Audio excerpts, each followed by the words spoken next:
घड़ी को भूलकर भी इस दिशा में ना लगाएं, इससे फैलती है घर में नकारात्मकता। इसी के साथ हम जानेंगे दोस्तों कि आपको कैलेंडर कहां पर नहीं लगाना है, क्या गलती आपको नहीं करनी है, और साथ ही मैं आपको बताऊंगा कि अगर आपके घर में वास्तु दोष है तो कैसे आप जान सकते हैं और क्या उपाय कर सकते हैं जिससे कि वास्तु दोष दूर हो और आपके जीवन से परेशानियां खत्म हो जाएं। तो पूरी जानकारी के लिए इस वीडियो को अंत तक जरूर देखिएगा। दोस्तों, हम सभी के घर में घड़ी का प्रयोग किया जाता है। घड़ी जो बीते समय और आने वाले समय के बारे में हमें सूचित करती है। अगर हमारे जीवन पर सबसे ज्यादा किसी का प्रभाव पड़ता है तो वह है समय। हर किसी का समय एक जैसा नहीं होता।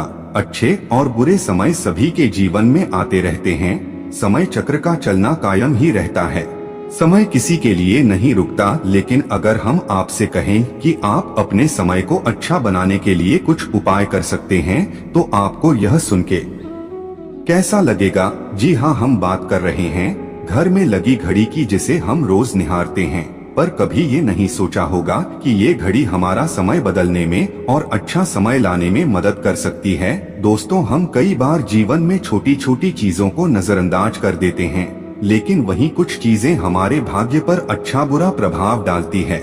की ही तरह घर में और भी कुछ चीजें हैं जो आपके वास्तु दोष का कारण बनती है और आपकी परेशानी की वजह बनती है। तो आइए पहले जान ले, क्या आपको अपने घर में वास्तु दोष के बारे में कैसे पता लगता है और किस तरह से आप बड़ी ही आसानी से इसे ठीक कर सकते हैं। दोस्तों, वास्तु शास्त्र के अनुसार किसी भी घर में वास्तु दोष होने से सुख, शांति और पारिवारिक उन्नति में बाधा पैदा होती है के कारण पनपने वाली नेगेटिव ऊर्जा से व्यक्ति के भाग्य पर बुरा प्रभाव पड़ता है। साथ ही घर के लोगों को कई प्रकार की परेशानियों का सामना करना पड़ता है। दोस्तों, शास्त्रों के अनुसार अगर हम ये छोटे मोटे उपाय कर लें तो अपने घर में नेगेटिव एनर्जी से छुटकारा पा सकते हैं। तो आइए जानते हैं। लेकिन उससे पहले दोस्तों, आपसे रिक्वेस्ट है कि वीडियो को लाइक करें, अपने दोस्तों के साथ शेयर करें और अगर आपने अभी तक चैनल को सब्सक्राइब नहीं किया तो सब्सक्राइब करके बेल आइकन जरूर प्रेस कर ले। दोस्तों, नंबर 1, जीवन में तरक्की पाने के लिए रोज पहली रोटी गाय को दें, पीपल को जल चढ़ाएं और चींटियों को शक्कर मिला आटा दें। तांबे के लोटे में जल व लाल चंदन मिलाकर रात को अपने सर के पास रखकर सो जाएं। सुबह उस जल को तुलसी को चढ़ा दें। ऐसा करने से आपकी परेशानियां धीरे धीरे दूर हो जाएंगी। नंबर 2, वास्तु के अगर आपके घर में तिजोरी है और आप उसके सामने शीशा लगा दें तो इससे धन में बरकत होती है। व्यापारी लोग अपने कैश बॉक्स के सामने शीशा लगाएं, इससे आपके ग्राहक बढ़ेंगे। दोस्तों, नंबर 3, झाड़ू पोछा कभी भी खुले में नहीं रखना चाहिए, इन्हें सदैव छुपाकर रखना चाहिए और झाड़ू कभी भी रसोई में नहीं रखनी चाहिए। नंबर 4, शौचालय का दरवाजा सदैव बंद होना चाहिए। माना है कि घर की नेगेटिव ऊर्जा शौचालय में ही वास करती है। ऐसे में अगर शौचालय का दरवाजा खुला रहता है तो नेगेटिव ऊर्जा आपके घर में प्रवेश करती है।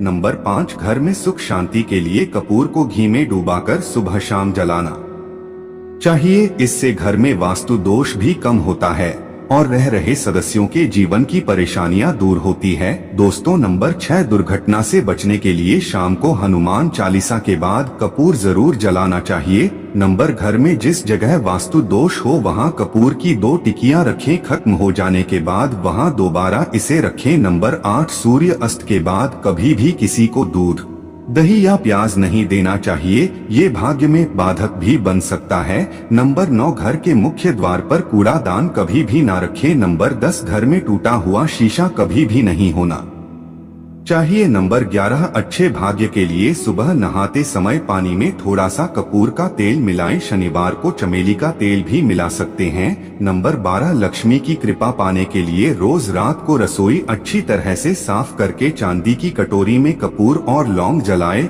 यह प्रक्रिया रोज की जाए तो घर में बरकत बनी रहती है और माँ लक्ष्मी जल्द ही ऐसे घर से आकर्षित होती है। ऐसे घरों से नकारात्मकता सदैव दूर रहती है। दोस्तों, नंबर 13, घर के सोने वाले कमरे में पौधे नहीं लगाने चाहिए, इससे के ऊपर नेगेटिव प्रभाव हावी हो सकता है। नंबर 14, घर में पौधे लगाते समय पानी में सेंधा नमक डालें। सादे नमक का भी आप उपयोग कर सकते हैं।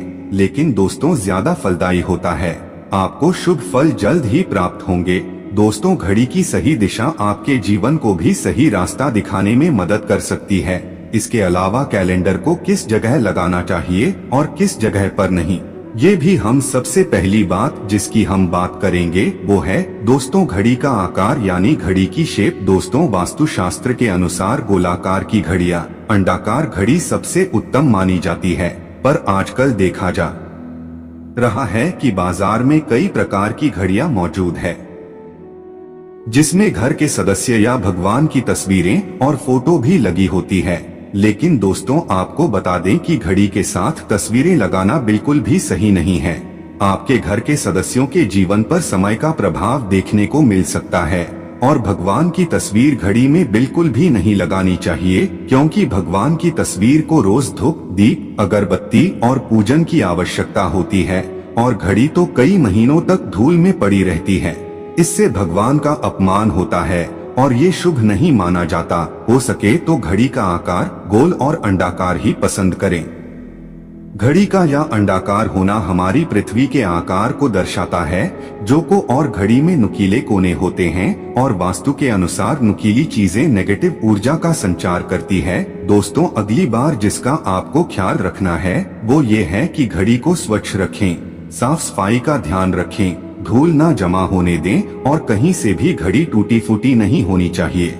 दोस्तों, जैसा कि हम सभी चाहते हैं कि हमारे जीवन में सब अच्छा और बेहतर होता रहे, तो उसके लिए हम खुद को संवारे रखते हैं, नए कपड़े और आभूषण पहनते हैं। उसी प्रकार अपने घर की घड़ी को स्वच्छ और नए जैसा ही रखना चाहिए, यानी कहीं से भी टूटी फूटी नहीं होनी चाहिए। समय समय पर घड़ी पर चढ़ी धूल और जालों को साफ करते रहें, जिससे आपका भाग्य भी धुंधला नहीं पड़ेगा। दोस्तों, कई घरों में आदत होती है कि पुरानी गाड़ी को बनवाकर ही चलाते रहते हैं। एक जगह नई घड़ी आई तो पुरानी किसी और जगह लगा देते हैं।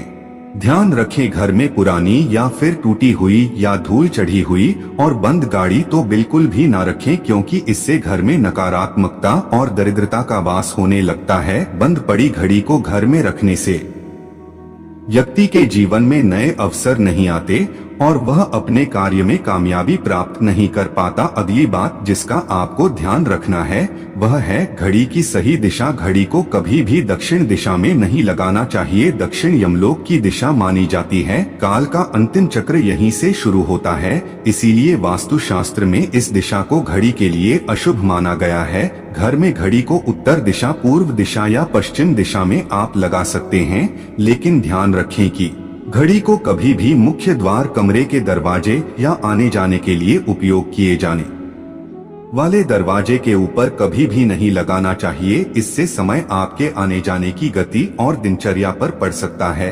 दोस्तों, घड़ी के साथ कैलेंडर का भी ध्यान रखें। जहां घड़ी समय का प्रतीक है तो वहीं कैलेंडर उससे जुड़ी तारीखों का लेखा जोखा बताता है। कैलेंडर को पूर्वी और उत्तरी दिशा की दीवार पर कभी भी नहीं लगाना चाहिए, ये इससे वास्तु दोष उत्पन्न होता है।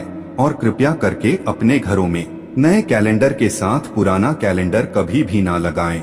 दोस्तों, और कैलेंडर दोनों ही आने वाले समय के सूचक है, जो हमें आगे बढ़ने की प्रेरणा देते हैं। उन्हें समय के अनुसार ही लगाना चाहिए। इस बात का सदैव ध्यान रखें कि घड़ी का समय सदैव सही होना चाहिए। बहुत से लोगों की आदत होती है घड़ी का समय आगे या पीछे रखते हैं, तो ये गलती आप ना करें। समय सदैव सही रखें, इससे आपको कभी भी समय का कालचक्र और दुष्ट परिणाम प्राप्त नहीं होता। ये छोटा सा आप जरूर करके देखिए। दोस्तों, छोटी छोटी बातें हैं जिनका आपको ध्यान रखना है।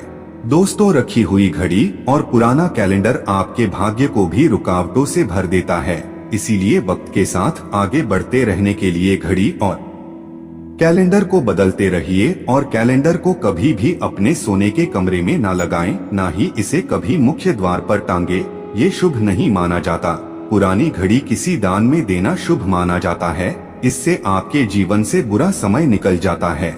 इसीलिए अगर आपके घर में कोई पुरानी घड़ी है जो टूटी फूटी ना हो और खराब ना हो, तो वो आप किसी जरूरतमंद को दान में जरूर दें। आशा है कि आज की इस प्रस्तुति में बताई गई जानकारी आपको अच्छे से समझ आ गई होगी।